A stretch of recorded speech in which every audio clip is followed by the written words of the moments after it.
inshuti z'Imana duteraniye aha ngaha, niba uri kumwe natwe kubera igikorwa tugiye gukora gihambaye, ndagusaba niba bigushobokera aho uri kugira ngo tubashe kugumana n'Imana aha ngaha, yemera gusa ikintu kimwe, emera dukore ikimenyetso cy'umusaraba kidufungurira iyi nzu tujye kwinjiramo ahantu hatagatifu, maze dushobore kuganira n'Imana. Ku izina ry'Imana Data na Mwana na Roho Mutagatifu, amen. Amahoro bana b'Imana, ni muhumure, Imana iradukunda, ije kutugera neza kuri uyu wa mbere w'icyumweru cya 29 tariki 23 Ukwakira 2023. Isomo rya mbere ni iryo mu Paul Mutagatifu yandikiye Abanyaroma, umutwe wa 4 umurongo 20 kugeza ku 25. Bavandimwe, Abrahamu ntiyabuze ubwizere ngo ashidikanye isezerano ry'Imana, ahubwo akomezwa n'ukwemera, maze yiragiza ikuzo ry'Imana, yiyemeza rwose ko ishobora kuzuza icyo yasezeranye. Niyo mpamvu ibi byatumye agirwa intungane. Nyamara si we wenyine byandikiwe ko ukwemera kugeza ku butungane. Natwe nuko bizamera, twe twemera uwazutse mu bapfuye, Yezu umwami wacu, watangiwe ibyaha byacu, akazukira kutugira intungane. Iryo ni ijambo ry'Imana. Indirimbo idufasha kuzirikanira isomo rya mbere ni igisingizo cya Zakariya dusanga mu Ivanjiri ya Luka, umutwe wa mbere, umurongo 69 kugeza ku 75. Ni hasinzwe Nyagasani Imana y'Isiraheli, kuko yasuye umuryango we, yatugoboreye ububasha budukiza mu nzu ya Dawudi umugaragu we, nk'uko abahanuzi b'abatagatifu bari barabitumenyesheje kuva kera, ko azadukiza abanzi bacu, akatugobotora mu nzara z'abatwanga bose. Yagiriye impuhwe ababyeyi bacu, maze yibuka isezerano rye ritagatifu. Yandahiro yarahiye Aburahamu umubyeyi wacu, avuga ko namara kutugobotora mu maboko y'abanzi bacu, azaduha kumukorera ntacyo twikanga, turangwa n'ubuyoboke hamwe n'ubutungane iminsi yose yo kubaho kwacu. Ni hasizwe Nyagasani Imana y'Isiraheli, kuko yasuye umuryango we. Nyagasani Yezu nabane namwe. Amagambo mu Ivanjiri ntagatifu yanditswe na Luka, umutwe wa 12 umurongo wa 13 kugeza ku 21. Muri icyo gihe umwe muri rubanda abwira Yezu ati, Mwigisha, mbwira umuvandimwe wanjye tugabane umurage wacu. Ariko we aramusubiza ati, wa muntu we, ninde wangize umucamanza wanyu cyangwa mbagabanye ibyanyu? Yungamo ati, muramenye mwirinde kugira irari ry'ibintu, kuko naho umuntu yatunga ibintu byinshi bite, ntabwo ari byo byamubeshaho. Nuko abacira uyu mugani ati, habayeho umuntu w'umukungu wari wejeje imyaka myinshi. Aribaza ati, ndagira nte ko ari ntaho mfite mpunika imyaka yanjye?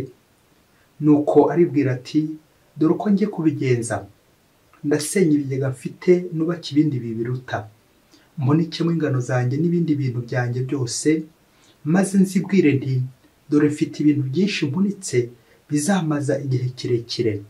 Ubu ngiye kuruhuka, ndye, nywe, ndabagire. Ariko Imana iramubwira iti, wakiburabwenge we, muri iri joro uri bunyaga ubuzima bwawe, ubwo se ibyo wahunitse bizaba ibyande? Nk'uko wemerera umuntu wikungahaza ubwe, aho guharanira ubukungu buva ku Mana. Iyo ni Ivanjiri ntagatifu. Nk'uko wemerera umuntu wikungahaza ubwe, aho guharanira ubukungu buva ku Mana. Amen. Inshuti z'Imana, nimugire amahoro. Aha tugeze ni kuri buri munsi. Wibuke gufungura buri munsi, ufungure buri munsi kandi ufungurire abandi buri munsi. Nyagasani aragukunda, twese aradukunda kuko yemeye kudutumira kugira ngo tugirire neza. Hari imvugo igira iti, ibyo ukunda ubiraga uwo ukunda. Na niyo mpamvu tuzajya tubona kenshi umubyeyi yagiye gupfa, agiye uburyo ahuriza abana be akabaraga. Rero ngo bajya bavuga ko umubyeyi w'umurozi ngo nawe yapfuye, ngo areba mu bana be akareba uwo yakundaga cyane, akaba ari waraga iki? Ibirozi bye. Nuko rero akaba amuzirikiyeho urusyo. Uwo mwana niba ari umukobwa, bizongera kumugora kuva mu rugo iwabo, nivugiraga ko atazongera gushaka. Niba ari umuhungu nawe, bikagorana ko azubaka urugo, kuzabona umwegera, bose bakagenda bamwishisha, bamwinena, bakamuha n'akato yewe. Kubera iki? Baraziranye n'umubyeyi wabo, urwo rukundo rwa papa cyangwa rwa mama upfuye abasigiye iki? Ubukungu yari afite. Nguko umubyeyi ashaka kugira neza umwana we, amuraga byumvikana ibintu byiza, akamuraga ibintu yari afite byiza, ariko nanone ashobora gusiga amufungiye umuriro n'amazi, akamuraga ibirozi, akamuraga urupfu. Mubyeyi, wowe umwana wawe umuraga iki? Umuraga urupfu cyangwa umuraga ubuzima? Ukomeze ubyibazeho, nanjye ndacyari kubyibazaho. Uyu munsi amasomo cyacu duteguriye aratuganisha ku bukungu, uburyo ufata ubukungu nanjye uburyo mfata ubukungu. Ariko ubwo tuza kubazwa ikibazo, anaho ingingo remezo igira iti ubu se byahunitse bizaba ibyande, ninde uzabisigarana? Komeze wibaze, ushaka ko ufite ibirozi koko, navugaga ibintu byica urupfu, uzarusigira nde? Uzarusigira nyine ngo umwana wawe ukunda. Ubwo se uramukunda cyangwa uramwanga? Niba ufite ubuzima nabwo birumvikana uzabusigira umwana wawe ukunda, abo ukunda, kuko burya ntawe utanga icyo adafite. Buri wese nyine atanga ibyo afite, agatanga ku bukungu bwe. Ese mubyeyi, wowe abana bawe ubaraga iki? Ubaraga urukundo, ubaraga ubumwe, ubaraga ibyiza, ubaraga isengesho, cyangwa ubaraga umwanzi bazivuna ejo n'ejo bundi igihe utazaba ugihari, ugasiga wabyemo amacakubiri? Kubera iki? Bya bintu byawe ufite, bya birozi byawe basizemo, bya birozi ugiye gusiga, nuko ukabisigira abana bawe ngo kugira ngo abakurambere batazakurakarira, ubundi ukigendera, ukaba bataye mu muriro bagasigara barwana, ntihazagire wongera kubegera, kuko wabaraze umuvumo, wabaraze uburozi, wabaraze ubukungu bwawe wari ufite. Ubukungu bwawe se wowe uzabusigira nde cyangwa busigende? Ubukungu bwawe uzabusigira nde mubyeyi? Ngiye ikibazo tugomba kwibaza uyu munsi. Nugisubiza neza, ndabizi neza ko nyine uri buze kugera heza. Nguko bamwe tubayeho, tukaraga ibintu bibi, tukaraga uburozi, tukaraga urupfu, tukaraga umuvumo, kandi uri umubyeyi, kandi byaba ibintu ngomba kuraga. Icyampa Imana nanjye nkaba ndi gutegura kuzaraga abana banjye ubumwe, isengesho, nkabaraga urukundo, nkabasiga neza ntabasandaje, aho nkabasiga mbakusanyije, mbabumbiye mu rubumwe. Uyu munsi amasomo uyu munsi araduha ingero z'abantu babiri bafite ibintu bakize ku bintu. Amasomo umunsi aratwegereza Imana, atwereka agaciro twagiye duhereza ibintu gasumbye kure ubwo ibintu gasumbye kuri ubuntu bw'Imana, ibintu bikaba byinshi kurenza ubuntu bw'Imana. Amasomo araduha ingero z'abantu babiri badufasha kurarikira ubukungu bw'ijuru, uwo ni Aburahamu ndetse na Yezu. Ubwo twumvise mu isomo rya mbere, Aburahamu umukurambere w'abemera nta kindi yashyize imbere usibye ukwemera, isengesho, gusenga, kuko arazi ko ukwemera nyine kuzamukiza. Iyo ufite ukwemera urakira, kuko uhura n'Imana. Usenga, uhura n'Imana, ukwemera kuganisha ku bukungu bw'ijuru, ubukungu bwa roho, ubuntu bw'Imana. Iyo ufite ukwemera burya ugera heza, kuko nyine ufite Imana. Iyo ufite ubuntu bw'Imana, nani wo guhereza ibintu ndetse n'abantu ukamererwa neza. Ngo ubutungane tugomba guharanira, nk'uko Aburahamu nawe atubera urugero. Aburahamu bizatuma kubera isezerano afitanye n'Imana, kubera uko kwemera kwe, azabona ubuntu bw'Imana agerekerweho ndetse n'ibintu by'isi. Nguwo umugisha umukurambere nyine w'abemera. Nguko natwe tugomba kwigana Aburahamu. Buri icya mbere ni uguhura n'Imana, nibwo bukungu bwa mbere. Ngo wa mutimanama wacu tugomba kubika mu Imana buri gihe cyose. Rero icyo tugomba kwemera uyu munsi ni uko nyine ukwemera kudafatika. Akenshi twebwe twikundira ibintu bifatika, materialiste que nous sommes. Noneho ibyo kwemera ugasanga turi kubitesha agaciro, ntituri no kubishyikira. Nguko tugomba guharanira ukwemera ko tuganisha ku buntu bw'Imana. Buryo ufite Imana bafite byose. Iyo ndi kumwe n'Imana ntacyo ntaba. Imana niyo bukungu nyakuri. Nguko ngomba gushakashaka Imana buri gihe. Ibintu byawe uzabisigira nde? Yezu Kristo nawe mu ivanjiri y'uyu munsi arongera kutuganisha ku buntu bw'Imana, ko tugomba kurarikira Imana. Ibintu by'isi byagiye bidutwara umutima, bikadutwara urundi ruhande, bigatuma twibagirwa umwanya w'Imana. Nuko rero Imana n'ibintu tugashyiramo ikimenyetso cyabingana. Ubwo Yezu n'ibintu, Yezu n'icyubahiro, tugashyiramo ikimenyetso cyabingana. Mu Bayisiraheli ngo iyo habaga habonetse akarengane, umuntu warenganyije undi, cyane cyane ku bavandimwe bavukanaga, dore ko umubyeyi ngo yaragaga umwana w'imfura ibyo yari afite, bishoboke ko nyine kwari ukugira ngo noneho nyuma azajyaho bagenzi be.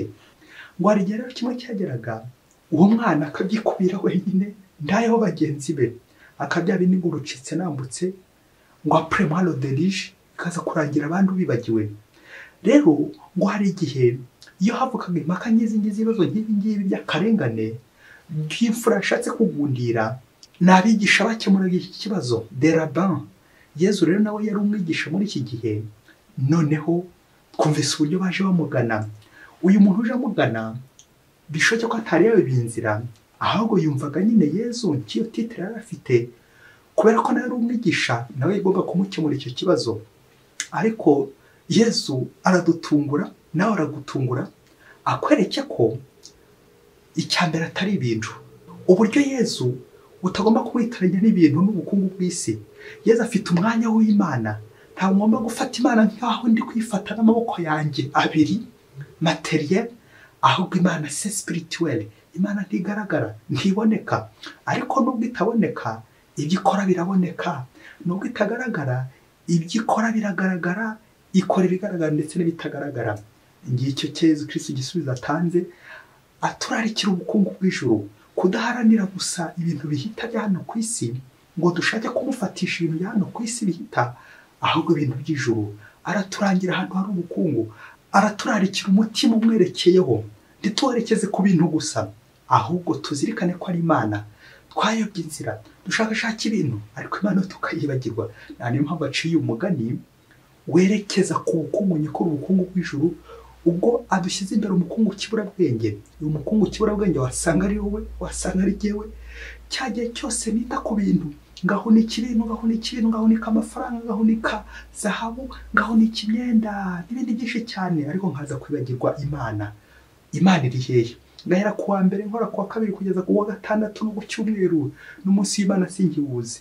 Imana nta mwanya ikigira iwanjye. Akayamvugo y'ejo, ibya Kayizari muhe Kayizari, n'iby'Imana muhe Imana. Ikazarangira iby'Imana ntakibiza, ahubwo narabihaye Kayizari.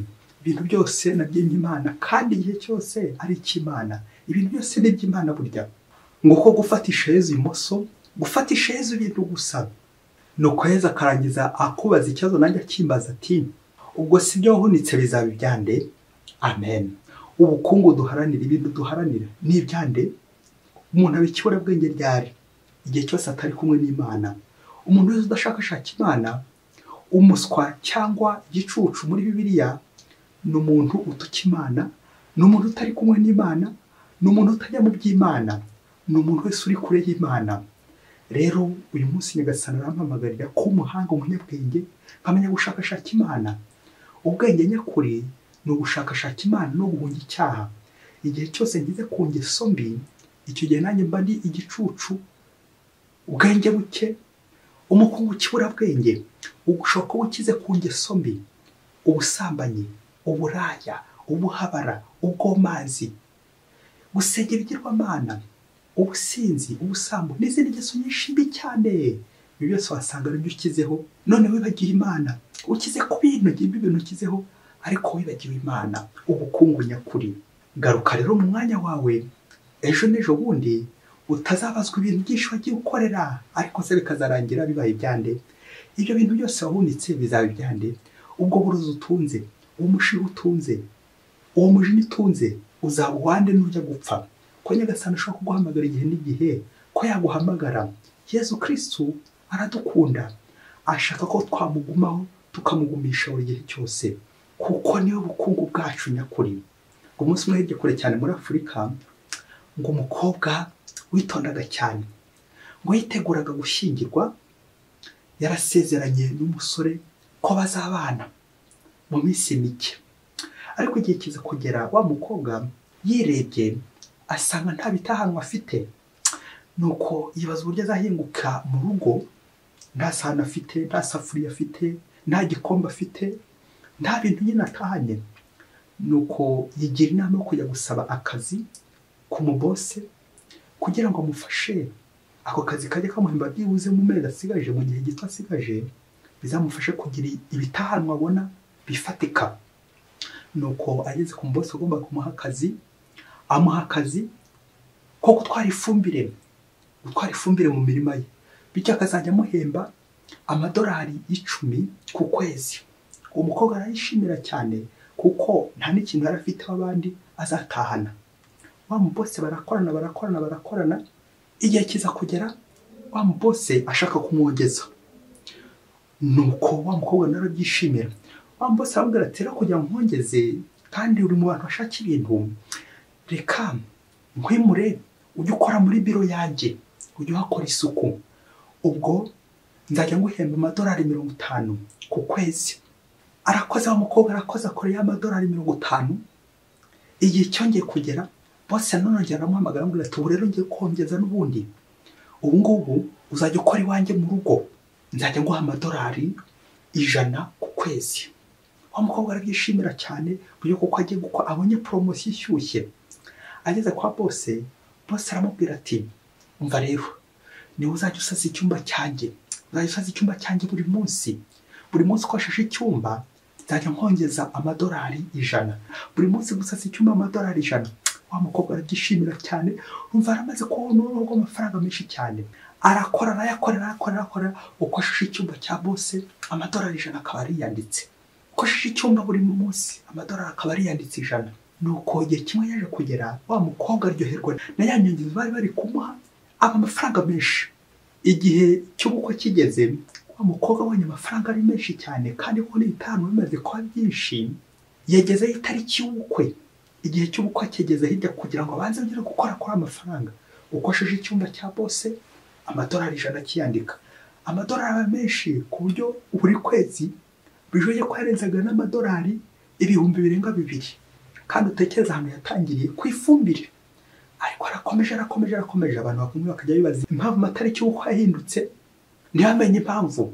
Ariko nyamukobwa yarazi impamvu, yarazi aho biri kuva naho biri kugana, akomeza akora ya madolari ayakorera. Wa mukobwa nawe urumva ko utaba wongeye kumenya uburyo wayabara ukurikije uko buri munsi noneho yakoraga amadolari 100. Wa mukobwa amaze kuyarundanya menshi cyane n'ibitanu bimaze kuba byinshi cyane. Nuko ageze igihe noneho amatariki yo kuzajya kubana nawo musore aragera, maze aravuga ati nanone reka njye kwisuzuma uko umubiri wanjye uhagaze kugira ngo menye uko njye gutaha mu rugo. Nuko wa mukobwa aragenda arisuzumisha ngo ageze ku igipimo cyenda guturika, cyenda gusandara kubera ibisimba byinshi byari birunze mu mubiri we. Wa bose yagiye amutera, cyagiye yasasaga, igisimba kikaba kiramwinjiye, yakongera gusasa ibindi bikamwinjira, biba byinshi cyane. Wa mukobwa neza abonye amaze kugwiza ibintu byinshi cyane bya mirenge, ari imitungo yimukanwa n'itimukanwa. Wa mukobwa neza pika krize, yibaza uburyo agiye gutaha muri rwa rugo afite iyo mitungo yose, ibyo bisimba byose muri urwo rugo, aho ntibazamura amenyo. Nuko igihe kigeze bagiye gushyingirwa neza umunsi w'uko ugiye kugera, mubyeyi ibintu njya kuvuga ipfuke mu maso kuko birahambaye. Wa mukobwa atekereje uburyo agiye guseba kuri wa musore bitewe n'iyo mitungo yimukana itimukanwa agiye kumushyira, atekereje n'uburyo agiye guseba amaso y'iwabo bitewe n'ibyo yarakuye kwa bose, imitungo yose yarakuye kwa bose.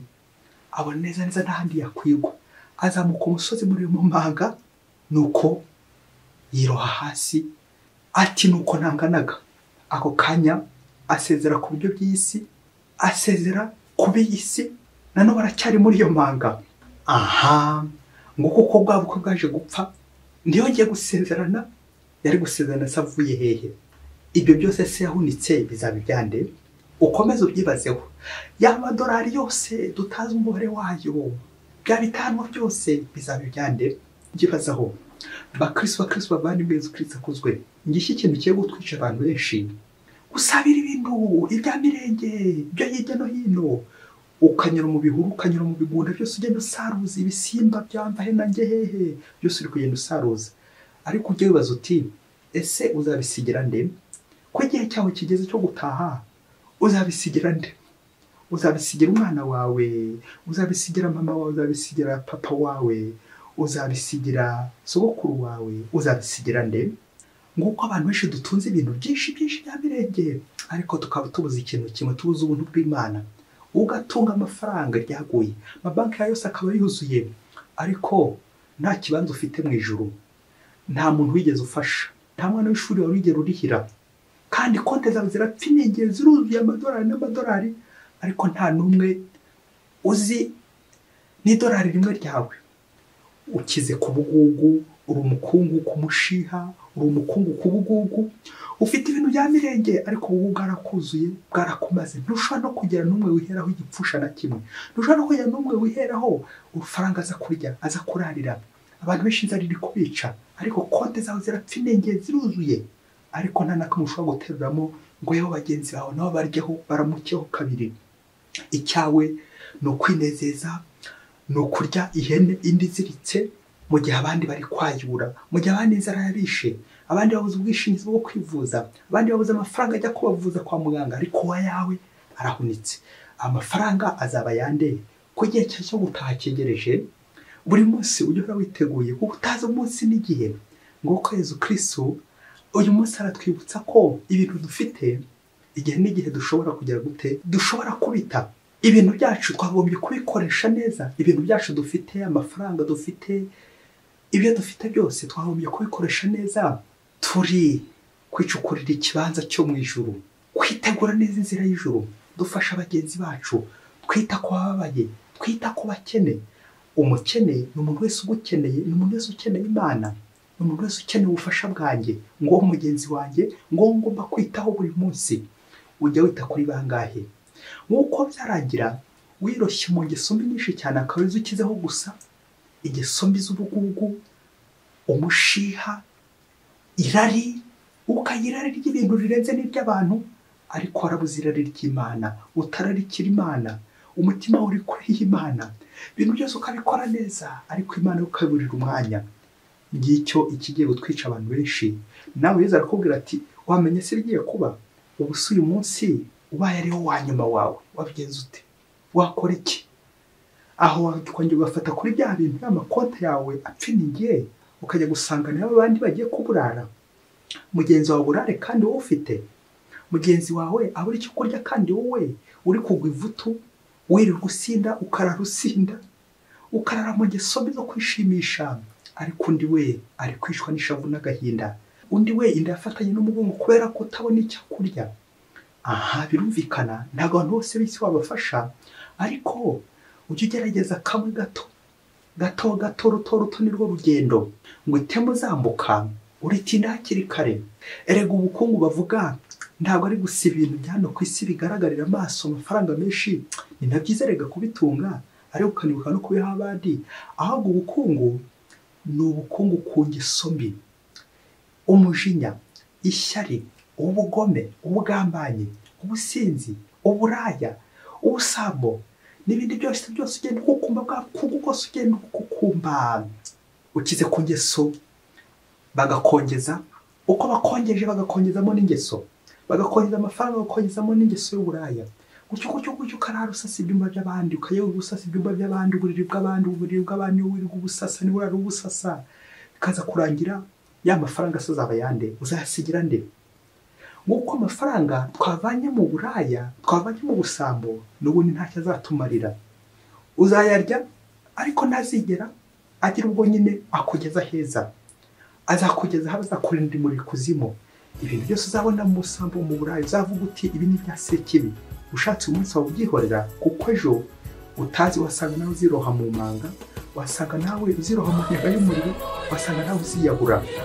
Iyi si uzirikane ko atari iwacu, iyi si turimo y'icumbi, ahubwo twitegure kuzajya mu ijuru, ngaho tuzaba ubuzima bwose, ubuzima bw'iteka. Kwifurije amahirwe, kwifurije guhura n'Imana buri munsi, uhorane n'Imana kuko Imana ariyo bukungu nyakuri. Horana imigisha y'Imana buri munsi. Mwese Imana ibahe umugisha. Imana Data na Mwana na Roho Mutagatifu. Amen. Kandi abasuko na Silas wa Diyosezi ya Cyangugu. Ibintu